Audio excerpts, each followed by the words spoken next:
불경 중 아함경에는 검은지와 흰지라고 하는 제목의 삶에 대한 석가모니의 가르침이 나오는데요. 한 사람이 사막을 걸어가고 있었는데 어디선가 성난 미친 코끼리가 달려들었습니다. 자신을 헤아려 하는 코끼리를 피하려고 정신없이 달려가는데 도망을 가다가 우물이 있어서 등나무를 타고 우물 안으로 들어가게 됩니다. 이제 살았다 싶어 한숨을 돌리는데 그 우물 밑에는 독사가 우글거리고 있었습니다. 위에는 세월을 뜻하는 성난 코끼리, 그리고 아래는 죽음을 뜻하는 독사가 자신을 물려고 달려드는데 겨우 등나무에 의지하여 목숨을 부지합니다. 그런데 그 등나무를 흰지 검은지가 와서 갉아먹기 시작해서 이제 곧 등나무는 끊어지게 됩니다. 그런데 그때 벌이 위에서 벌집을 만드는데 그 꿀벌로 인해서 꿀이 한 방울씩 한 방울씩 떨어집니다. 그 사람은 떨어지는 꿀을 받아 먹으면서 자신이 처한 그 난처하고도 긴박한 상황을 잊고 있다라고 하는 것, 석가모니는 그것이 사람이 사는 모습이라고 가르쳐 줍니다. 그 이야기는 톨스토이의 인생 독본에도 거의 똑같은 내용으로 인용되고 있는 것이지요. 그것이 어리석은 인생이라. 그런데 인생이 그런 것이라 인식하고 사는 사람은 의외로 많지 않습니다. 한 방울씩 한 방울씩 떨어지는 꿀을 먹느라 정신을 잃어버리기 때문입니다. 인생에 생각지 못한 위기를 겪으면서 하나님을 만나는 사람들은 의외로 참 많은데, 위기라고 하는 말은 국어사전에 어떤 일이 그 진행 과정에서 급작스럽게 악화된 상황 또는 파국을 맞을 만큼 위험한 고비라고 말합니다. 그것은 자신의 힘으로 벗어나거나 극복되기가 어렵다, 그것을 위기 이렇게 말을 하는 것이죠. 그래서 위기의 때에는 본능적으로 다른 차원의 도움을 찾게 됩니다. 위기의 때 모두가 하나님을 찾는 것은 아니지만 그것이 계기가 되어 신앙생활을 하게 된 일들이 많다라고 하는 것, 또한 그런 과정을 통해서 그저 미지근했던 신앙이 정말 뜨거운 신앙으로, 깊은 신앙으로 변화되기도 하는 겁니다. 그리고 성경의 말씀은 그런 일들을 통해서 내가 하나님을 찾은 것이 아니라 하나님이 나를 부르시고 찾으셨음을 가르쳐주고 있습니다. 그래서 하나님을 만난 수많은 사람들이 인생의 위기 때 오히려 그것이 복이 되었다라고 고백하게 되는 것입니다. 구약 성경 창세기에 아담이 에덴 동산에서 쫓겨난 후 가인과 아벨을 낳게 되는데, 가인은 동생 아벨을 죽임으로 인류 최초의 살인자가 됩니다. 가인의 후손들이 만들어지는 와중에 아담과 하와는 또 다른 아들 셋이라고 하는 아들을 낳게 됩니다. 성경은 그를 하나님께서 아벨 대신해 주신 씨라고 말합니다. 그 셋이 또 아들을 낳았는데 그의 이름이 에노스였습니다. 이미 세상은 가인의 후손으로 몇 대가 흘렀고 많은 사람들이 살고 있었는데, 그런데 성경은 그 에노스의 때 사람들이 여호와의 이름을 불렀더라라고 말합니다. 셋도 아들을 낳고 그의 이름을 에노스라 하였으니 그때의 사람들이 비로소 여호와의 이름을 불렀더라. 에노스 때 여호와의 이름을 불렀다라고 하는 말은 그 이전에는 사람들이 하나님을 찾지도 부르지도 않았다라고 하는 뜻이 됩니다. 에노스 때에 비로소 하나님을 찾았다. 에노스라고 하는 이름의 뜻은 죽을 수밖에 없는 존재라고 하는 것인데, 따라서 이 말씀은 사람들이 스스로 나는 죽을 수밖에 없는 존재이구나 라고 하는 것을 깨닫고 나서야 비로소 하나님을 찾게 되었다라고 하는 말이 됩니다. 성경은 인생의 유한함을 깨닫고 하나님을 바라보는 것이 모든 지혜의 시작이요 출발이라고 말을 합니다. 잠언 9장 10절, 여호와를 경외하는 것이 지혜의 근본이요 거룩하신 자를 아는 것이 명철이니라. 그러나 선악과 먹은 인간은 하나님을 아는 지혜를 잃어버렸습니다. 죄 때문에 하나님을 찾을 수 있는 감각을 잃어버렸기 때문인데, 죄는 헬라어로 하마르티아, 관역을 벗어났다라고 하는 뜻이라고 했죠. 원래 피조된 목적에서 벗어난 모든 것들을 죄라고 하는 겁니다. 하나님의 영광을 위해 창조된 피조물이 자기 영광을 위해 사는 것, 그게 죄입니다. 그러니까 인간의 창조 목적이 하나님의 영광이라면 인간은 살아가는 모든 것들이 하나님의 영광이 목적이 되어야 합니다. 심지어 그렇다면 숨 쉬는 것까지도 하나님의 영광이 되어야 되는데, 하지만 누구도 하나님의 영광을 위해서 숨 쉬지는 않습니다. 지난 한 주간도 열심히 일하고 또 열심히 공부하고 열심히 살았는데 하나님의 영광을 위해서 열심히 일하다 왔습니다. 아닙니다. 그냥 자기 먹고 살려고 열심히 일하다 온 것뿐입니다. 그냥 자기 살려고 숨 쉬는 것인데, 그렇게 숨 쉬는 것까지 죄라고 한다면 인간이 하는 모든 일은 다 죄가 맞습니다. 모든 행위가 다 자기 살려고 하는 것이기 때문에 말입니다. 그래서 죄를 깨달은 성도는 나 행한 것 죄뿐입니다. 주 예수께 비옵기는 나의 몸과 나의 마음을 깨끗하게 하옵소서. 이렇게 기도하는 겁니다. 이렇게 찬송하는 겁니다. 죄는 본래적으로 하나님께 지은 죄를 의미합니다. 다윗이 밧사바를 범한 것을 책망하는 나단 앞에서 내가 하나님께만 죄를 지었다라고 하죠. 사무엘하 12장 13절 다윗이 나단에게 이르되 내가 여호와께 죄를 범하였노라. 하나님께 범한 죄가 아니라 사람에게 범한 죄인데 다윗은 내가 하나님께 죄를 지었다라고 말합니다. 그것은 다윗이 하나님을 알고 있다라고 하는 그런 뜻입니다. 다윗은 하나님을 압니다. 하나님이 계시다는 것을 믿고 하나님이 내 죄를 보고 계시다라고 하는 것을 다윗은 압니다. 근데 그것은 얼마나 중요한 일인지 모릅니다. 인간은 누구나 다 죄로 죽습니다. 그런데 인간은 죄를 알 수가 없어서 그래서 왜 죽는지도 모르고 죽어야 되는 형편인데 하나님의 말씀이 죄를 알게 만들어줍니다. 즉 하나님을 만났을 때 비로소 죄로 죽을 수밖에 없는 자기가 보이게 된다라고 하는 것이죠. 하나님은 말씀이신데 그래서 말씀이 들리면 내 실체가 보이는 것, 자기 실체가 보여지는 것만큼 두렵고 떨리는 것이 없습니다. 그리고 그런 나를 구원하신 하나님의 은혜를 만나게 되는 겁니다. 오늘 말씀으로 내 삶이 보여지고 또 그 삶을 고치고 치유하시는, 회복시키시는 하나님의 은혜를 여러분도 꼭 만나게 되기를 바랍니다. 이스라엘 애굽을 떠난 지 3개월 되던 날 시내산에 이르게 되는데 하나님은 시내산에서 모세에게 십계명을 주시지요. 그것은 하나님의 백성으로서 지켜야 될 법에 대한 이야기였습니다. 모세가 받아온 법화는 이스라엘 하나님이 백성이다라고 하는 상징과도 같은 것입니다. 다른 어떤 민족도 그와 같은 하나님의 말씀의 십계명을 받은 적이 없기 때문에 말입니다. 이스라엘을 위해서 주신 법입니다. 그렇다면 신약에 있어 구약의 십계명과 같은 것이 예수님이 가르쳐 주신 팔복이라고 하는 것인데 예수님이 온 갈릴리를 다니시고 복음을 전하시고 귀신을 쫓으시며 그리고 병자들을 고쳐주셨습니다. 수많은 사람들이 주님을 따르게 되었는데 어느 날 예수님이 제자들만 데리고 산에 올라가셨습니다. 이를테면 그것은 꼭 산상 제자 수련회와 같은 것이었는데 그 수련회는 마태복음 5장에 시작해서 7장까지 길게 이어지는 수련회입니다. 그리고 8장이 시작되면서 예수님이 산에서 내려오셨다고 하죠. 그 산상수련회에서 제자들에게 말씀하신 것이 산상수훈이라고 불리는 이 팔복이라고 하는 말씀입니다. 그 내용은 광야에 이스라엘에게 주신 십계명처럼 믿음으로 살아야 되는 모든 그리스도인의 삶과 믿음에 대한 핵심 정리, 이를테면 요점 정리와도 같은 말씀입니다. 그리고 예수님이 수련회를 마치고 산에서 내려왔을 때 제일 처음 만난 사람, 그 사람이 나병 환자라 성경이 말합니다. 나병 환자는 하나님의 말씀이 선포된 후에 구원받아야 되는 모든 인간의 실존을 상징하는 것과 같다라고 하는 것이죠. 예수님을 만난 나병 환자가 이렇게 말합니다. 한 나병 환자가 나와 절하며 이르되 주여 원하시면 저를 깨끗하게 하실 수 있나이다. 성경에 나오는 수많은 사람들이 정말로 수많은 이야기를 했지만은 그 수많은 이야기들 한 것들 가운데도 가장 중요하다고 할 수 있는 이야기가 아마 이 나병 환자의 이 이야기일 겁니다. 주여 원하시면 저를 깨끗하게 하실 수 있나이다. 나병의 가장 큰 특징은 아픈 것을 모른다라고 하는 것인데 상처가 나서 살점이 찢어지고 떨어져도 고통을 느껴지지 않고 신체는 계속해서 썩어 들어갑니다.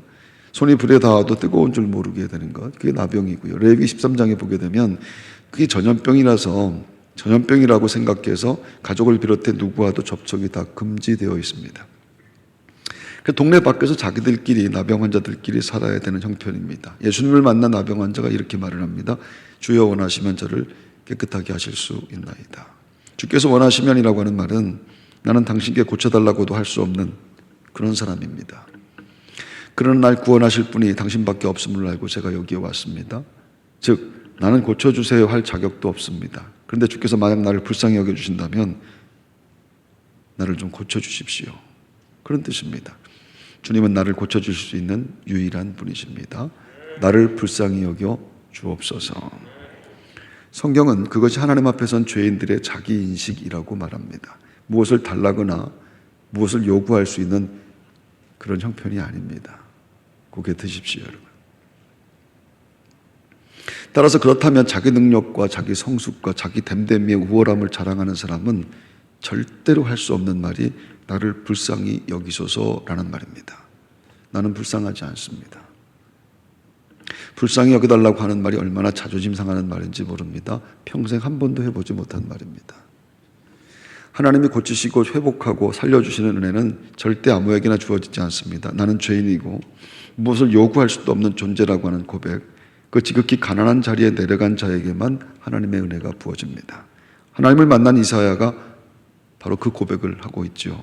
이사야 6장 5절, 그때 내가 말하되 화로다 나여 망하게 되었도다.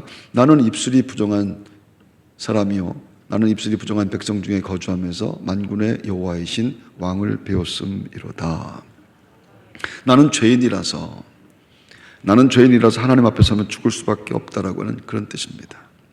하나님의 은혜는 부요한 자에게는 내리지 않습니다. 그래서 부자는 천국 못 갑니다. 예수님이 부자로 말씀하신 것이 율법주의자들이었는데, 율법주의는 내게 어떤 행위와 공로가 있으니까 타인보다 좀 낮게 대우해달라라고 하는 것입니다. 여러분 잘 들으십시오. 우리 가운데도 율법주의자는 얼마든지 있습니다. 어쩌면 우리 모두가 다 그럴지도 모릅니다. 내게 어떤 행위와 공로가 있으니까 좀 낮게 좀 나를 좀 대우해 주십시오라고 하는 마음 말입니다. 성경은 그렇게 율법 지킨 것으로 타인과 비교해 우월감을 갖고 사는 것을 부자라고 합니다. 돈이 많은 사람을 의미하지 않습니다. 신앙생활하면서 돈이 많은 것 때문에 괜히 주눅이 들 필요 없다라고 하는 것이죠. 돈 많은 것을 성경이 부자라고 말하지 않기 때문입니다. 자기 존재의 가치 상승을 위해서 행하는 모든 사유와 행동과 거기에 소용되는 자원과 재료 등을 총칭하는 말이 개념이 이 부자라고 하는 말입니다. 돈 많은 것 말하지 않습니다.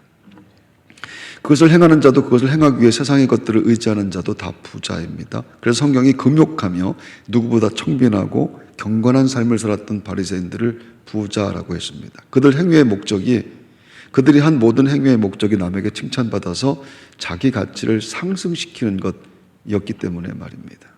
그래서 그들은 청빈한 삶에도 불구하고, 그들은 가난한 삶에도 불구하고 부자였고, 예수님은 천국에 너희들은 못 간다 이렇게 말씀한 겁니다. 내가 진실로 너희에게 이르노니 부자는 천국에 들어가기 어려우니라.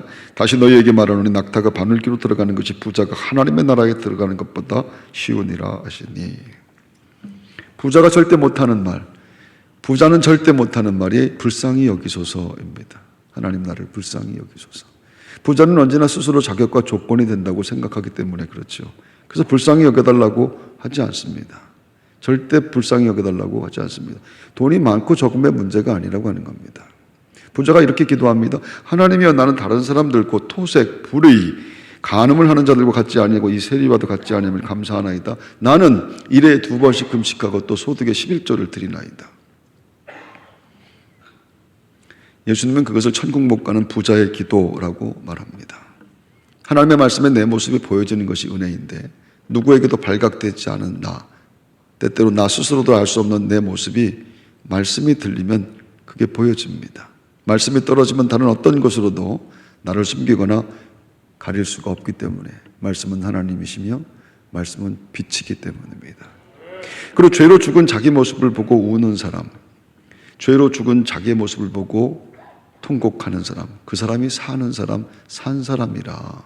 그에게만 하나님의 은혜가 부어지기 때문입니다. 그것이 구원에 이르는 절망이라고 하는 것이죠. 바울이 하나님을 알아갈수록 절망합니다. 하나님을 알면 알수록, 말씀을 들으면 들을수록 절망이 생기는 것 말입니다. 예수께서 죄인을 구원하시려고 세상에 임하셨다 하였도다. 죄인 중에 내가 괴수니라. 다 같이 주여 하십시오. 죄인 중에 내가 괴수니라. 주여. 부자는 하나님이 만드신 기적을 보아도 변하지 않습니다. 하나님의 교회 안에 어떤 역사가 일어나도, 어떤 성령의 강력한 역사가 있다 할지라도 부자는 자기하고 관계없습니다.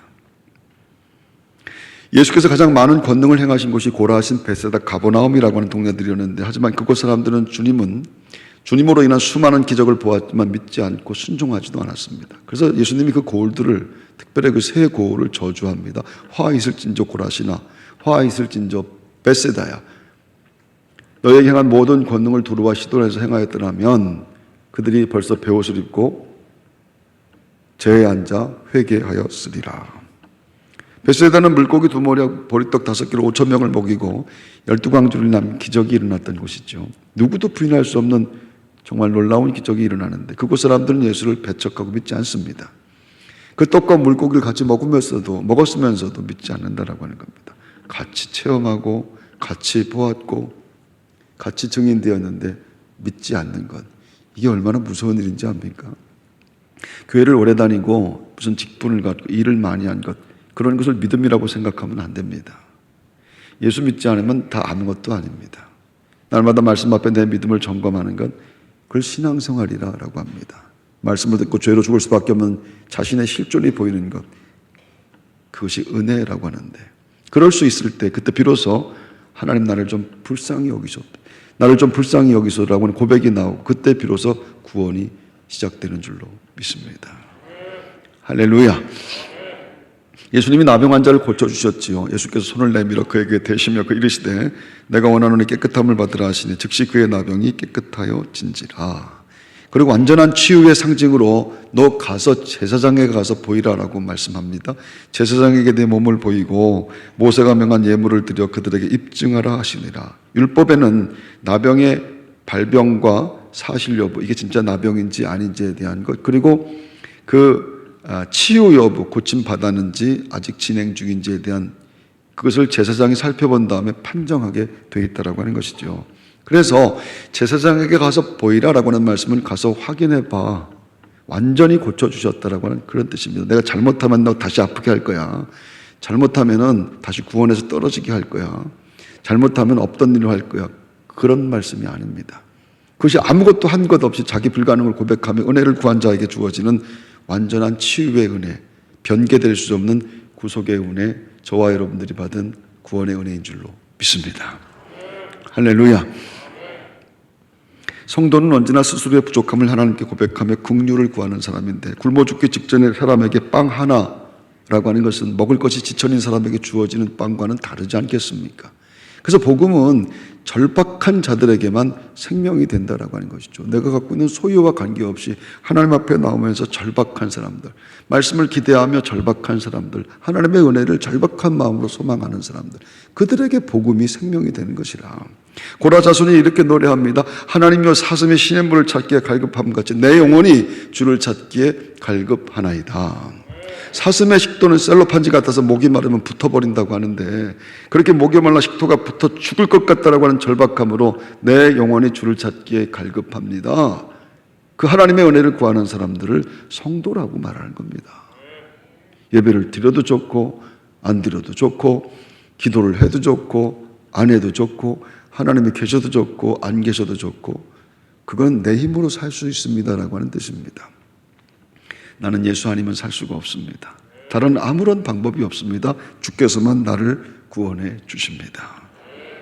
믿음의 세월이 깊어갈수록 날마다 더 하나님의 긍휼을 구하며 자기 스스로를 빈 그릇 만들어가는 것을 예수 믿는다, 이렇게 말하는 겁니다. 그래서 예수 믿으면서 자꾸 교만해지거나 자꾸 마음이 높아지거나 예수 믿으면서 자꾸 자기의 사람 됨됨이를 자꾸 자랑하려고 한다고 한다면 그 예수 믿는 거 아니라고 하는 겁니다. 목사가 되고 장로님이 되시고 하는 것, 그것 때문에 마음이 높아진다고 한다면 말입니다. 그건 정말 무서운 일입니다.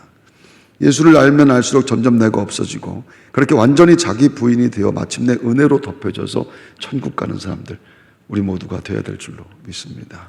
낮은 형제는 자기의 높음을 자랑하고 부한 자는 자기의 낮아짐을 자랑할지니 이는 그가 풀의 꽃과 같이 지나감이라. 그래서 예수 이름으로 구원받은 성도는 무엇을 자랑하지 않고 타인을 부러워할 것도 없습니다. 오직 예수님만 찬양합니다. 그분 한 분만으로 나는 만족합니다. 내 처지와 형편이 어떠하다 할지라도 내 속에 계신 그분 한 분만으로 나는 평안하며 나는 만족합니다. 할렐루야. 할렐루야. 예수를 잘 믿는 것은 자기 인식에서 시작됩니다. 자신의 처음 자리가 먼지이고 내 처음 자리가 죽은 흙과 같은 그런 존재입니다. 스스로는 아무것도 할 수 없는 죄로 죽을 수밖에 없는 존재인데 우리 하나님께서 은혜를 부으셔서 나는 천국의 백성이 되었습니다. 그 은혜를 진심으로 기억하고 고백하고 찬송하는 사람은 겸손하고 그리고 예뻐집니다. 진짜 외모는 마음에서 나오는 평안과 기쁨과 감사로 만들어지기 때문입니다. 삶의 형편이 어떤 것이라도 천국을 훈련하는 것이라 그렇게 고백하며 감사하고 견디고 참아내는 사람만큼 아름다운 남편이 없고 아름다운 아내가 없는 겁니다. 그래서 여러분이 이렇게 오늘 예뻐지게 된 줄로 믿습니다. 부끄럽지만 아멘 하십시오. 우리 교회는 지난 11년간 사순절 40일 기도회를 해왔습니다. 자기 부인의 삶에서 십자가의 예수 그리스도를 바라보는 것이 사순절인데 그동안 믿음의 행진, 예수, 자유, 또 40일, 40년, 예배 친구, 사막, 인생 등 우리는 해마다 예수 그리스도의 십자가를 묵상하며 기도의 행진을 해왔죠. 쉽지 않았지만 아주 어린 친구들, 청소년부, 청년부, 연세가 많으신 분들, 또 갓난아이들까지 업고 나오면서 해마다 사순절 기도회를 통해서 하나님은 우리의 믿음의 삶을 지켜주셨습니다. 정말 새벽마다 성전을 향한 기도의 행렬, 정말 아이들도 없고 성전을 향하는 그 기도의 행렬들은 하나님의 군대와 똑같았습니다. 우리 교회 옛 성전은 지금 있는 이 위치에서 위쪽으로 한 100m 정도 위쪽에 있었고요. 건축 중에 임시예배초소는 바로 이 앞에 있는 옆 학교에서 임시예배초소로, 거기서 이쪽 지역에서 건축하는 새 교회가 2년 동안 함께 지냈었습니다. 그리고 우리는 건축하는 동안에도 해외 4곳의 교회를 또 건축했었습니다. 생각해보면 기도하며 건축을 시작했고, 기도하며 하나님이 기뻐하실 일들이 뭘까라고 하는 것을 우리가 같이 생각했었습니다. 그 무엇도 우리 힘으로 할 수 있는 것은 하나도 없었는데, 기도하면 우리의 기도를 통해서 하나님이 일하신다는 고백으로 지금까지 지내왔고, 하나님이 하시는 놀라운 일들을 우리는 모두가 다 기억하고 있습니다. 그야말로 이것은 정말 꿈만 같은 세월이었습니다. 그리고 오늘 우리는 인류 역사에 처음으로 온 인류가 공동으로 경험하고 있는 코로나 팬데믹 상황에서 다시 기도회를 앞두고 있습니다. 작년에 이어 그 어느 때보다도 정말 만만치 않은 세월입니다. 하나님 우리에게 이 천국 인생의 기도회에도 분명히 은혜를 베푸실 줄로 믿습니다. 할렐루야. 우리 교회 국문학과 교수이자 유명한 평론가이신 유성호 권사님이 문학으로 읽는 조용필이라고 하는 책을 출간했습니다. 재미있어서 단숨에 읽었고 우리 장로님들에게도 한 권씩 제가 사드렸습니다. 저자는 그 책의 책머리에 기억이라고 하는 것에 대해서 이렇게 썼는데 그 문장이 아주 기가 막혀서 제가 인용하려고 합니다. 기억은 기록으로 몸을 바꾸기 이전의 어떤 상이다. 그것이 발화의 순간을 얻으면 기록이 되고 그런 기회가 주어지지 않으면 누군가의 마음에만 남는 개인적 침전물이 되고 만다. 사람들은 자신이 가장 선명하게 기억하는 어떤 시기가 따로 있는 법인데 그것을 일러 그 사람의 시대, 그 사람의 시대라 부를 수 있을 것이다 라고 하는 문장입니다. 그 사람의 시대. 구원받은 성도는 감히 고쳐달라고 할 수 없는 나병 환자와 같은 내 실존을 하나님 앞에 고백하며 구원의 하나님을 노래하는 사람들인데, 그리고 면목 없는 자의 기도를 들으시는 하나님을 만나서 그 하나님을 만나서 믿음의 시대를 사는 사람들을 성도라고 하는 겁니다. 하나님이 구원받은 자들에게 주시는 특별한 세월, 지난 특별 기도회는 우리 꽃제 성도들의 정말 특별한 시대였습니다. 믿음의 행진을 통해 하나님은 우리 교회와 가정의 역사를 써오셨는데 그것은 성령이 일하시는 성도들의 그야말로 꿈만 같은 시대, 예수 그리스도로 말미암아 우리는 정말 꿈만 같은 우리의 시대를 지금도 살고 있는 줄로 믿습니다. 뭘 구할 수 있는 자격이 없는데 하나님 십자가로 나를 구원하셔서 자녀 삼아 주셨고요. 그래서 하나님을 아버지라 부르며 우리는 기도할 수 있게 되었고, 오늘 성도된 우리의 기도는 국가와 교회와 시대를 위한 의무와 또한 책임이 되기도 했습니다. 면목 없음을 고백하며 기도의 행진을 이어갈 때 하나님께서 치유와 그리고 회복의 은혜 우리에게 분명히 베푸실 줄로 믿습니다. 더 바짝 하나님 앞에 다가가기를 소망하며 천국 인생을 고백할 때 하나님께서 우리 삶의 자리에서 진짜 천국을 맛보게 하실 것이고요. 사순절의 깊은 기도와 묵상으로 구원의 은혜를 깊이 찬송하는 천국 백성들 여러분 모두가 되시기를 주의 이름으로 축원합니다.